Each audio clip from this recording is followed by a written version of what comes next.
오늘 성경 말씀은 요한복음 9장 3절입니다. 어떤 사람은 태어나면서부터 선천성 내성마비 장애를 갖고 태어납니다.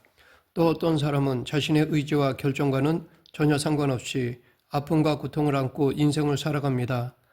어떤 이는 아버지가 누군지 모른 채 살면서 힘든 삶의 여정을 걸어가야 합니다. 우리 의지와는 눈꼽만큼도 관계없지만 부주의해서든 무지에 의해서든 어쩔 수 없이 주어진 조건과 환경 때문이든 우리를 무겁게 짓누르는 불편한 환경이 있습니다. 그러면 우리는 우리가 아무리 열심을 내어도 해결할 수 없는 이런 문제들을 왜 겪으며 살아야 하는 것일까요? 고난은 위장된 축복이라고 말하지만 운명처럼 주어진 이 고난이 너무나 힘겹기에 이 의문에 대한 답이 필요합니다. 성경에 보면 지극히 복된 삶을 살다가 하루아침에 온갖 고난을 한꺼번에 떠안은 욥이 나옵니다. 욥은 자신이 그렇게 고난을 받는 이유가 하나님이 자신을 정금같이 단련하시기 위해서라고 하였습니다. 그래서 욥은 자신이 오래 참고 인내하다 보면 어느 날 하나님이 좋은 날을 주실 것이라고 믿었습니다. 이것이 욥의 논리였습니다. 그런데 이때 욥의 친구들은 욥의 논리를 반박하였습니다. 즉 욥의 고난은 바로 그가 지은 죄 때문이라고 하였습니다. 그러하기에 회개하면 하나님이 용서하시고 좋은 날을 주실지 모르니 얼른 회개하라고 하였습니다. 욥은 이 세 친구의 논리에 대해 반박하였습니다. 여기에 대해 하나님이 38장에서 폭풍 가운데 임하시어 욥에게 무지한 말로 생각을 어둡게 하는 자가 누구냐? 너는 대장부처럼 허리를 묶고 내가 내게 묻는 것을 대답할지니라 라고 하시면서 욥에게 100가지 이상의 질문을 시작하셨습니다. 마치 물리시험을 치는 듯한 구절이 이어지다가 39장에서는 생물시험으로 바뀝니다. 산염소가 새끼 치는 때를 내가 아느냐? 암사슴이 새끼 낳는 것을 내가 본 적이 있느냐? 그것이 몇 달 만에 만삭되는지 아느냐? 그 낳을 때를 아느냐? 그러자 40장에서 욥은 여호와께서 또 욥에게 일러 말씀하시되 트집 잡는 자가 전능자와 다투겠느냐? 하나님을 탓하는 자는 대답할지니라. 욥이 여호와께 대답하여 이르되 보소서 나는 비쳐나오니 무엇이라 주께 대답하리이까? 손으로 내 입을 가릴 뿐이로소이다. 내가 한번 말하였은즉 다시는 더 대답하지 아니하겠나이다 라고 하였습니다.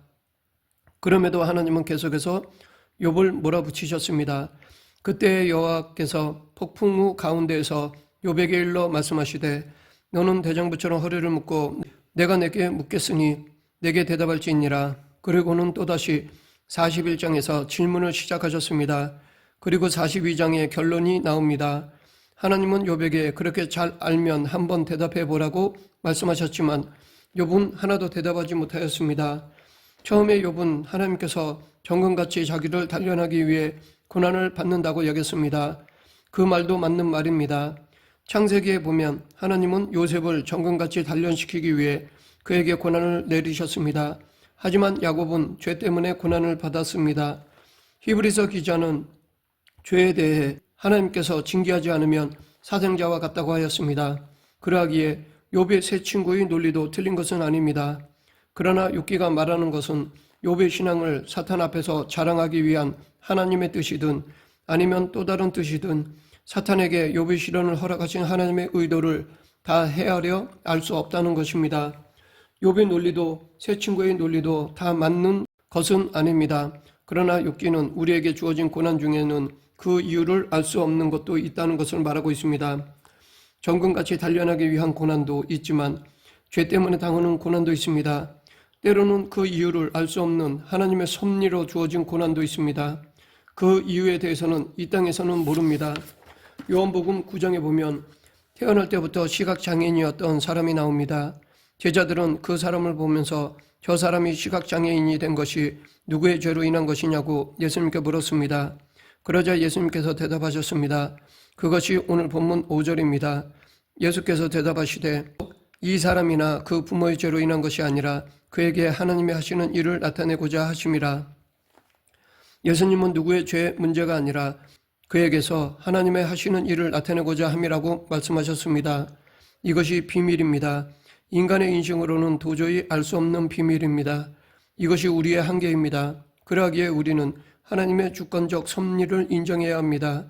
하나님이 왜 우리를 한국 사람으로 태어나게 하시고 지금 내 부모에게서 나게 하시고 이런 사회적 조건과 외모를 타고나게 했는지 알 수 없습니다. 왜 내게 장애가 있는지, 이런 환경에 놓이고 왜 이런 어려움을 겪어야 하는지 모르지만 그럼에도 하나님은 신실하십니다. 하나님은 절대로 심술꾸러기가 아니십니다. 우리 인생을 마음대로 구기고 망가뜨리는 분이 아니십니다. 하나님은 당신의 독생자 예수님을 십자가에 내어주실 정도로, 당신의 아들의 심장을 내어주실 정도로 우리를 사랑하시는 분이십니다.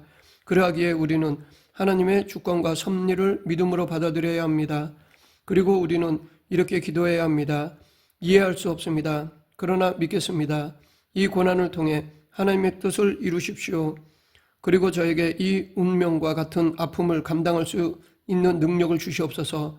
원망하거나 저버리지 않고 신실하신 하나님을 끝까지 따라갈 능력과 하나님을 신뢰할 수 있는 믿음을 주시옵소서. 오늘의 아픔을 끝까지 감당하여 어느 날 미래의 영광스러운 나라에 들어가면 그 해답을 알게 될 것이고, 그 영광스러운 나라 속에서 오늘의 눈물과 아픔을 다 씻으실 것이고, 그 영광의 나라가 미래에는 반드시 이루어질 것을 제가 믿음으로 받아들이게 하옵소서. 운명의 굴레와 같은 괴로움 중에서도 우리는 기뻐할 수 있습니다. 하나님은 우리가 항상 기뻐하며 살아가기를 원하십니다. 그러나 항상 기뻐할 수 없는 조건들이 있기에 기도하라고 하십니다. 그러하기에 우리는 쉬지 말고 기도해야 합니다. 그런데 기도해도 지금의 상황은 안 바뀝니다. 그리고 비록 이유는 알 수 없다 하더라도 범사에 감사라고 하십니다. 감사하면 예수님을 쫓아야 합니다. 우리를 향한 하나님의 뜻은 항상 기뻐하는 삶입니다. 하나님은 우리가 기뻐하길 원하십니다. 어떤 고난은 우리를 정금같이 단련하기 위해서일 수도 있고, 어떤 고난은 우리의 죄 때문일 수도 있습니다.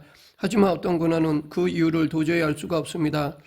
헤아릴 수도 이해할 수도 없습니다. 그럼에도 우리는 하나님의 신실하심을 믿어야 합니다. 왜냐하면 하나님은 사랑이시기 때문입니다. 이럴 때 우리는 환경과 모든 고난으로부터 진정한 자유를 누리게 됩니다. 신실하신 하나님의 주권적 섭리를 마음으로 인정할 때 진정한 자유를 누릴 수 있습니다. 오늘 우리가 사는 이 땅의 주인은 인간도 사탄도 아닙니다. 이 세상의 주인은 하나님이십니다. 하나님께서 친히 통치하시며 운행하십니다. 우리는 하나님 나라의 영광스러운 백성이며 하나님을 아빠 아버지라고 부르는 자녀입니다. 창조주이시며 역사의 주인이시며 구원자이신 하나님이 오늘 나의 삶에 함께 임마누엘 하시며 영원히 함께 하시기를 기뻐하십니다. 따라서 하나님의 다스림에 순종하며 살아가는 우리의 삶의 현장인 가정, 교회, 일터는 내가 선 거룩한 땅입니다. 어떤 로마 관리는 초대교회 성도들의 모습을 보면서 이렇게 보고하였다고 합니다. 저들은 이 땅에 두 발을 딛고 서 있지만 이 땅에 속한 자들이 아니라 하늘에 속한 자들입니다. 그리고 저들은 육신을 입고 살지만 육으로 사는 자들이 아니라 하나님의 영으로 살아가는 자들입니다. 즉 초대교회 성도들의 삶은 진정한 하나님 나라의 백성으로 살아간 것입니다. 예수님을 온전히 따르는 참 제자의 삶을 살았던 것입니다. 나는 너희 하나님이 되고 너희는 나의 백성이 되리라 라는 이 말씀은 신구약을 통한 성경의 주제입니다. 우리는 이 말씀을 늘 기억하며 하나님과 교제하는 임마누엘의 삶을 살아야 합니다. 하지만 사탄은 우리가 이 진리에 이르지 못하도록 끊임없이 우리를 방해합니다. 율법에 얽매이게 하고 죄책감과 죄의식을 심어줍니다. 사탄의 참소에 속아 허우적거리며 살지 말고 우리를 의롭다 하신 그분을 믿어야 합니다. 세상의 가치관 때문에 열등감에 휩싸이고 어려운 환경에 놓일지라도 한 발자국 앞으로 나아가는 열심을 다하며 부르심과 은사를 쫓아 나의 나됨으로 살아야 합니다. 그리고 그리스도 한 분으로 만족하며 살아야 합니다. 때로 도저히 이해할 수 없는 고난이 있다면 하나님의 주권 속에 그 사실을 끌어안고 가야 합니다. 지긋지긋하고 포기하고 싶고 도망가고 싶은 환경, 내가 만약 이런 환경에서 태어나지만 않았다면 내 인생이 더 잘 될 것 같고 내 인생이 더 행복할 것처럼 생각될 수도 있습니다.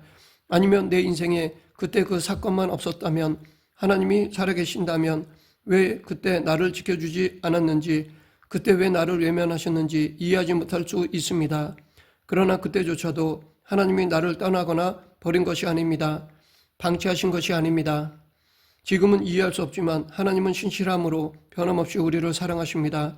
그 하나님의 통치하심 앞에, 그 하나님의 다스림 앞에 순종하며 우리가 하나님의 자녀인 것을 기뻐해야 합니다. 내 가성 곧 거룩한 땅에서 하나님 되심을 선포하며 찬양하며 살아가야 합니다. 이 땅에 재림하실 그 영광스러운 예수님을 생각하면서 그 예수님으로 말미암아 이루어질 영원한 미래적 하나님 나라를 잊지 말아야 합니다. 그 영광스러운 나라를 소망하고 지금의 고난을 극복하며 살아가는 사람이 바로 그리스도인입니다. 말씀을 맺겠습니다. 우리는 형식적 종교의 틀에서 벗어나 하나님의 자녀된 자로서 자유를 누리며 살아가야 합니다. 영원한 하나님 나라가 있음을 믿고 하나님의 뜻을 이루는 삶을 위해 수고하고 노력해야 합니다. 이 시대의 가치관을 거슬러 하나님 나라의 사람으로 들여지도록 최선을 다해야 합니다. 우리 모두 이 우주 만물을 다스리시는 하나님의 주권을 인정하고 믿음으로 살아가는 그리스도인이 되길 간절히 축원합니다. 기도하겠습니다. 사랑과 은혜가 풍성하신 하나님 아버지, 늘 하나님의 주권을 인정하며 어떤 문제도 극복하는 성도가 되게 하여 주시옵소서. 예수님 이름으로 기도드립니다. 아멘.